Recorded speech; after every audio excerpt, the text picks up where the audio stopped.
हम divine divine बहुत बोलते हैं, लेकिन एक्चुअल डिवाइन है क्या? और डिवाइन जैसी चीज क्या होती है?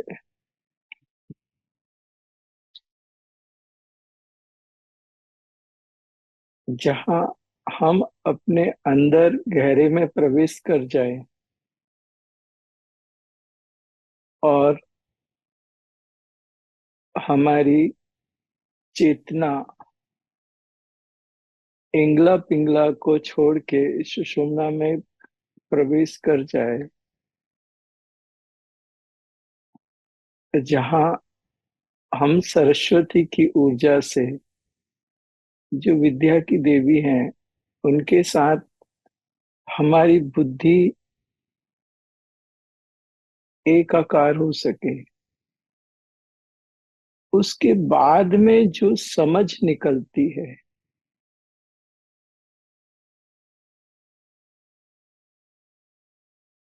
उसको शायद हम डिवाइन कह सकते। एक्चुअल आपके नाड़ी तंत्र में जो पिंगला नाड़ी है, वो आपकी पास्ट लाइफ के जो इंसिडेंट्स हैं, या जो पास्ट लाइफ है आपकी, पिंगला नाड़ी टोटल उस पे डिपेंडेंट होती है या उससे जुड़ी होती है। और ईडा नाड़ी भविष्य की जो व्यवस्थाएं हैं, जो प्रारब्ध बनने वाले हैं, जो घटनाएं घटने वाली हैं, या आपके जीवन में जो आने वाला है, उससे जुड़ी होती हैं। हम ज्यादातर या तो अपने पास्ट में होते हैं, या तो हम फ्यूचर में होते हैं। वर्तमान में शांत होके, स्थित होके हम अपनी गहराइयों में प्रवेश नहीं कर पाते, क्योंकि हमारे साथ जीवन में जो पास्ट लाइफ में घटनाएं घट चुकी हैं, वो हमारे अंदर हायर बॉडीज में डिपॉजिट भी है। और सेकंड, हमारे अंतर्मन में लगातार वो घटनाएं चलती रहती हैं और वो हमें छोड़ नहीं पाती। उसके बाद में हमारी इच्छाएं कि हमें आने वाले भविष्य में क्या क्या चाहिए, क्या क्या करना है, क्या क्या होना है, उनकी तरफ हमारा मन एक तरफ खिंचता जाता है, भागता जाता है।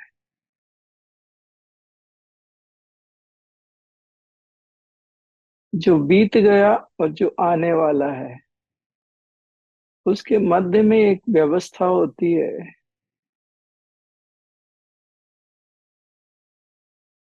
और वो मध्य की व्यवस्था जब गहरी होती जाती है, उस समय एक स्थिति आती है जब हम भूत और भविष्य को त्याग के वर्तमान में स्थित होते हैं। उसको कहा जाता है समाधि।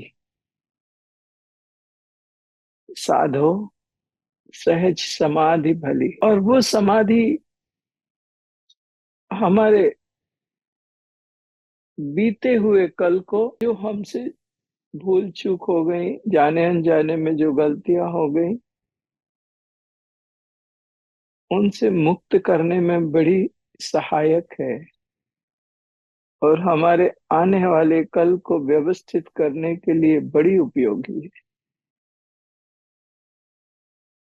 अगर आप पिंगला में आपकी स्थिति है और आप अपना जीवन बदलना चाहते हो, या आपकी स्थिति ईड़ा में है और आप अपना जीवन बेहतर करना चाहते हो, तो बात उतनी ज्यादा बेहतर होनी बड़ी मुश्किल है। लेकिन अगर पिंगला और ईड़ा के बीच में अगर आप स्थित हो जाओ, तो जीवन की बहुत सारी व्यवस्थाएं सहज और सरल हो जाती हैं और जीवन बेहतरीन होना प्रारंभ हो जाता है। हम बड़ी कठिनाई से भी जिसको बेहतरीन नहीं कर पा रहे, या जहाँ जो हमारा जीवन उलझ गया है। जब आपको लगता है कि वो उलझा हुआ जीवन बहुत उलझ गया है और सुलझ नहीं पा रहा, तब कोशिश करना अपने अंतर में प्रवेश करने की। जब तक आप अपने अंतर में प्रवेश करके शांत और सरल नहीं हो जाते, तब तक कठिनाइयां बहुत कठिन है। जैसे ही आप या हम अपने अंतर में प्रवेश करके शांत हो जाते हैं, हमारी सारी कठिनाइयां सरलता में परिवर्तित हो जाती है। ये मेरे खुद के अनुभव हैं। डिवाइन जहाँ पे हमारी चेतना परमात्मा से जुड़ जाए, जो कार्य हमारे से नहीं हो पा रहे, हम कहीं ना कहीं एक ऊर्जा से जुड़े, और उस ऊर्जा से जुड़ने के बाद वो ऊर्जा हमारे अंदर में, बुद्धि में, मन में प्रवेश करे और हमारे जीवन को शांत और सरल कर जाए। डिवाइन, इस डिवाइन का बड़ा उपयोग है। शक्ति तीन प्रकार की होती है: महाकाली, महालक्ष्मी और महासरस्वती।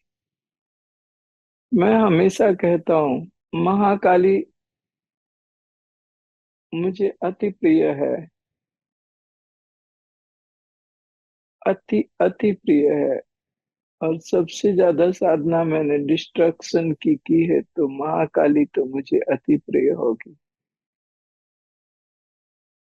मेरा एक उनके प्रति अंतर मन, मेरा महाकाली के प्रति एक बहुत तेज आकर्षण है, तीव्र आकर्षण है महाकाली के प्रति।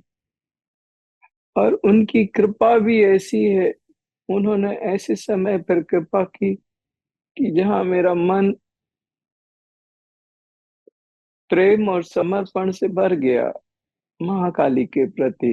वो एकदम उन्होंने कृपा की, और जब उन्होंने कृपा की तो मुझे सच में उस समय बड़ी बहुत अच्छी अनुभूति, उनकी कृपा से मैं उस समय को पार पा सका, उस समय से बाहर निकल सका।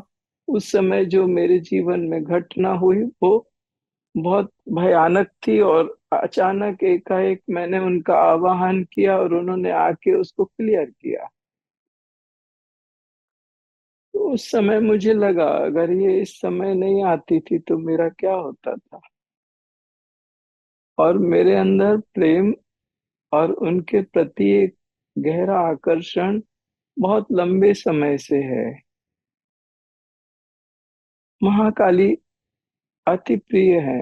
उनकी ऊर्जा इतनी उग्र होती है महाकाली की, उसको संभालना बहुत कठिन हो जाता है। महाकाली की ऊर्जा अत्यंत कठिन होती है, महाकाली की ऊर्जा बहुत कठिन। उसको संभालना या सहज सरल करना है तो महालक्ष्मी की कृपा होनी बड़ी आवश्यक है। अगर महाकाली को अपन अग्नि कह सकते हैं तो महालक्ष्मी को जल कह सकते हैं। जब अग्नि की उष्णता बढ़ती है तो जल की शीतलता उस अग्नि की उष्णता को शीतल कर देती है, शांत कर देती है। महाकाली की ऊर्जा अत्यंत उग्र हो तो महालक्ष्मी आवश्यक हो ही जाती है, हो ही जाती है। मैंने इसको अनुभव किया है। नहीं तो सारा शरीर जल जाएगा, जीवन भयानक पीड़ा से भरेगा, मामला बहुत कठिन हो जाएगा। तो महालक्ष्मी तो फिर आवश्यकता ही हो जाती है महाकाली के बाद। लेकिन महासरस्वती, जहाँ एक ज्ञान की स्थिति है, जहाँ एक अनुभूति होती है, जहाँ पे सत्य और असत्य को पहचाना जा सकता है, जहाँ सृष्टि के रहस्य समझे जा सकते हैं, जहाँ पे कर्म और प्रारब्ध की जो व्यवस्थाएं हैं वो प्रकट हो जाती हैं, जहाँ जीवन और जीवन के रहस्य खुल जाते हैं, जहाँ परमात्मा की रहस्यमयी और परमात्मा की अद्भुत सृष्टि के रहस्य साधक को साधक के सामने सहज और सरल हो जाते हैं। महासरस्वती आती है और साधक हायर डायमेंशनल कॉन्शियसनेस में एंटर कर जाता है। महाकाली की कृपा होती है तो जन्म जन्म के कर्म नष्ट होते हैं, लेकिन उस डिस्ट्रक्शन में जो पीड़ा होती है, उस पीड़ा को, असहनीय पीड़ा को महालक्ष्मी की कृपा से थोड़ा कम किया जा सकता है। लेकिन महासरस्वती जो ज्ञान प्राप्त होता है, अपने आप में डूबने के बाद जो ज्ञान की प्राप्ति अपने अंदर होती है, समाधि में जाने के बाद होती है, एक ऐसी व्यवस्था है जो इंसान को इंसान नहीं परमात्मा में बदलना शुरू कर देती है। वो जीवन की सबसे बेहतरीन व्यवस्था है, जहाँ पे कोई साधक अपनी गहराइयों में डूब जाए और अब समाधि की गहरी अवस्था में चला जाए और एक ऐसी अनुभूति करे जो सृष्टि के सारे रहस्यों को साधक के सामने खोल के रख दे। उस समय बिल्कुल ऐसा ही होता है जैसे एक अंधा व्यक्ति बहुत समय से, बचपन से अंधा था और उसने इस संसार को अपने हिसाब से समझा, जाना, लेकिन कभी कुछ ऐसी बात हो गई कि उसको आंखें मिल गई, आंखों की रोशनी आ गई। आंखों की रोशनी आने के बाद उसने देखा कि संसार कैसा है। ऐसे ही महासरस्वती की जब कृपा होती है तो एक साधक सच में सत्य को अनुभव करता है। उसके पहले सिर्फ उसने सत्य को ग्रंथों में पढ़ा था, सत्य को सिर्फ सुना था, सत्य के बारे में उसकी एक एक कह सकते हैं कि वो सोचता था कि सत्य ऐसा है और ऐसा है और ऐसा है। लेकिन जब अनुभूति हुई तो उसने जो पढ़ा था, जो सुना था, जो सोचा था, वो सारा भ्रम होता है। सत्य बिल्कुल उससे अलग होता है, भिन्न होता है। जब वो सत्य को देखता है तब उसे पता चलता है कि अरे, हम तो कितने गलत थे। इतनी जिंदगी, इतने जीवन, क्या इतना समय गलत फहमी में गुजार दिए, हमें मालूम ही नहीं था कि सत्य ये है। जब वो अपनी गहरी समाधि में जाके सत्य को अनुभव करता है तब उसे पता चलता है कि सत्य है क्या। उसके पहले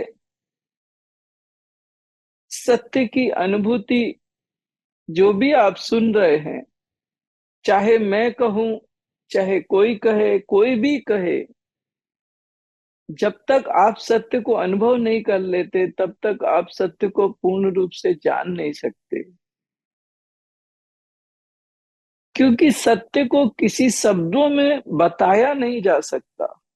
सत्य को कभी भी शब्दों में नहीं बताया जा सकता। इस वैखरी में इतनी क्षमता नहीं है कि वो सत्य का उल्लेख कर सके, सत्य का विवरण दे सके। उसको पाने के लिए साधक को अपनी उस स्थिति को पाना ही पड़ेगा। मेरे अंदर बड़ी मान्यताएं थी कि ये सही है, ये गलत है, ये सही है, ये गलत है। उन मान्यताओं के कारण मेरी साधना बहुत समय तक पिछड़ गई, मुझे समय लग गया, क्योंकि जो मैंने मान्यताएं अपने अंदर सोच के रखी थी, उन्होंने मुझे बहुत रोका। एक समय ऐसा आया कि मैंने अपनी सारी मान्यताओं को जला डाला, खत्म कर दिया, और एक नदी की तरह बहता हुआ चला गया। साधनाओं में कोई अवरोध नहीं आने दिया, ना हमारी मान्यताओं का, ना सांसारिक व्यवस्थाओं का, और ना मन की जो प्रवृत्तियां हैं, मन की जो वृत्तियां हैं, पूरी तरह से वो कोशिश करती हैं कि संसार में चला जाए साधक। उस समय बड़ी अद्भुत घटना घटी। गुरु भगवान ने मुझे कहा कि सब कुछ नष्ट हो जाने दे, सब कुछ नष्ट हो जाने दे, कुछ बचा के मत रख। जब सब कुछ नष्ट हो जाएगा तो कुछ नहीं रहेगा, कुछ नहीं रहेगा तो शून्य होगा, और शून्य से शिवत्व का प्रागट्य होता है।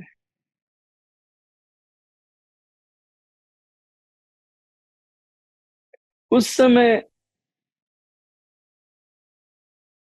जंगल में था, और मेरी एक एक व्यवस्था जब नष्ट हुई तो ऐसा लगता था जैसे मेरे अंदर एक शमशान जल रहा है। मेरे अंदर एक शमशान में चिताएं जल रही हैं, और वो चिताएं मेरे अस्तित्व का एक एक हिस्सा उन चिताओं में जलता था। और उस समय जो पीड़ा होती थी, वो बिल्कुल जैसे आपका कोई प्रिय मरता है तो आपको कैसी पीड़ा होती है, उससे सैकड़ों गुनी ज्यादा पीड़ा एक साधक को होती है जब उसका अस्तित्व उसके अंदर नष्ट होता है। अहंकार तीन प्रकार का होता है। एक अहंकार होता है, ये मेरी गाड़ी है, ये मेरा बंगला है, ये मेरी बेटी है, ये मेरी फैक्ट्री है। दूसरा अहंकार मेरी पत्नी है, मेरा संतान है। एक तो सांसारिक व्यवस्थाओं का अहंकार है, दूसरा इन रिश्तों का अहंकार, तीसरा अहंकार है देहाहंकार, ये शरीर मेरा है। ये गाड़ी बंगला फैक्ट्री तो छूट जाते हैं, ये रिश्ते जब छूटते हैं बड़ी पीड़ा होती है। उसके बाद में सबसे ज्यादा पीड़ा होती है जब शरीर छूटता है। उस समय देहाहंकार जब छुड़ाया जाता है साधक का, मैं ये शरीर नहीं हूं, उस समय साधक के अंदर एक शमशान ही जलता है। पूरा पता चलता है कि ये नष्ट हो रहा है, और जब वो नष्ट होता है तो हमारे जन्मों जन्मों के संस्कार,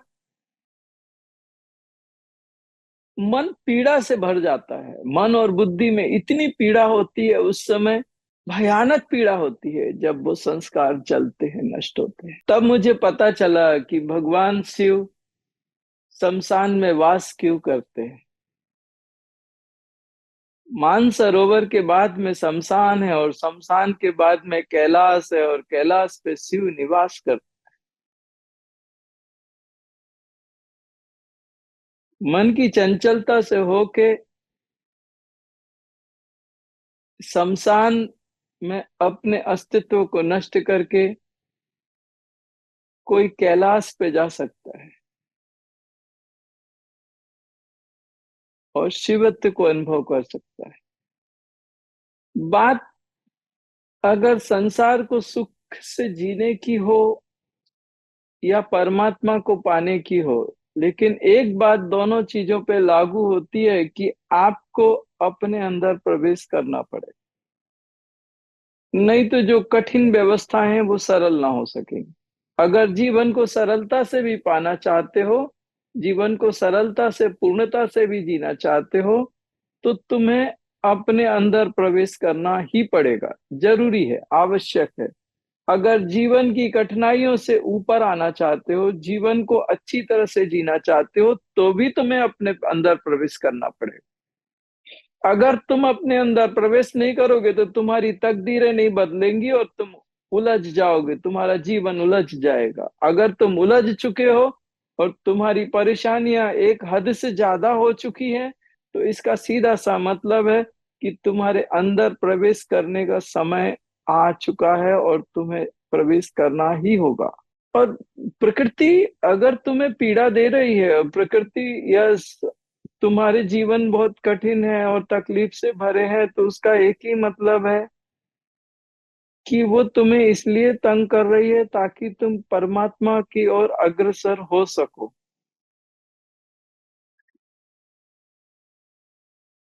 उसको तुम्हें समझना पड़ेगा। और जब तुम उन रास्तों की ओर तुम जब चलने लगोगे, कई लोग धर्म के नाम पे बहुत कुछ करते हैं बाबा, इतना कुछ करते हैं, लेकिन धर्म उनके जीवन में दिखता नहीं है कहीं, मुझे तो नहीं दिखता। लेकिन धर्म के नाम पे बहुत कुछ करते हैं। तो मुझे समझ नहीं आता कि ऐसा धर्म लोग क्यों करते हैं जो जीवन में कहीं कोई जिसका कोई उपयोग ही नहीं है। या तो तुम्हें धर्म का उपयोग साबित करना पड़ेगा, बताना पड़ेगा, अनुभूति करानी पड़ेगी कि धर्म क्यों जरूरी है।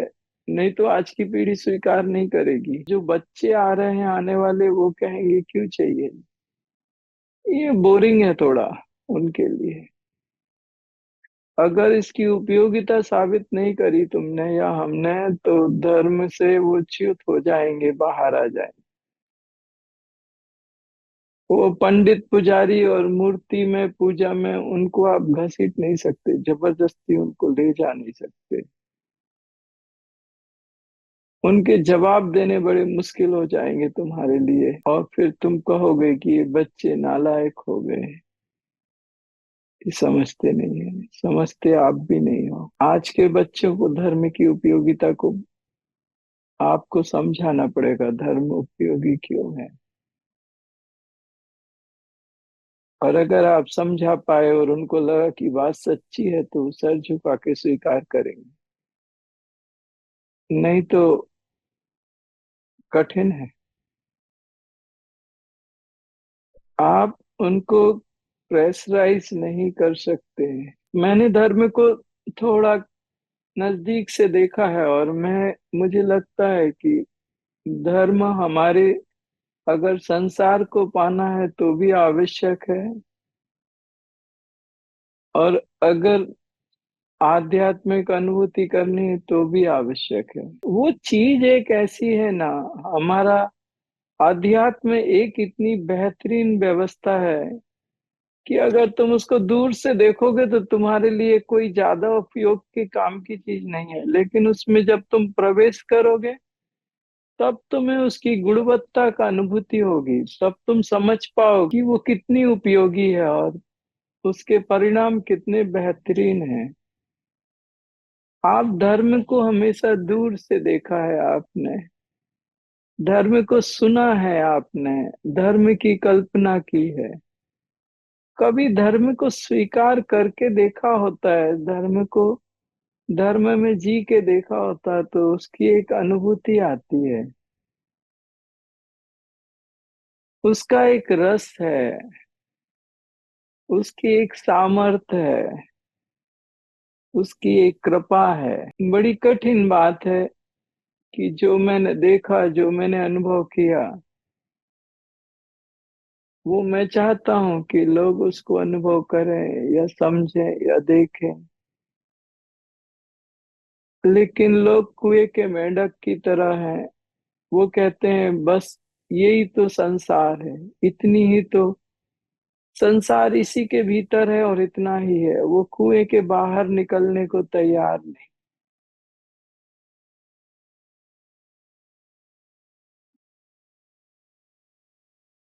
कुएं के मेंढक, उसमें जन्म होता है, उसी में मर जाता है। वो कहता है कुआं ही उसके लिए सारा जगत। मैं तुम्हारे को उससे बाहर निकालना चाहता हूँ, एक बहुत विशाल व्यवस्था में तुम्हारे को लेके जाना चाहता हूँ। जो मैंने देखा है उसकी अनुभूति कराना चाहता हूँ। और ये बड़ा कठिन काम है, क्योंकि तुम कुएं के भीतर ही अपने पूरे संसार को जीना चाहते हो। तुम्हें लगता है कि उस कुएं के बाहर कुछ नहीं है। एक बार उस कुएं के बाहर आके देखो। ये जगत बहुत बड़ा है। मैं आप सभी को अध्यात्म की उस दुनिया में आवाहन करता हूँ, जहाँ शांति है, सुकून है, पूर्णता है और आनंद से भरी हुई व्यवस्थाएं हैं।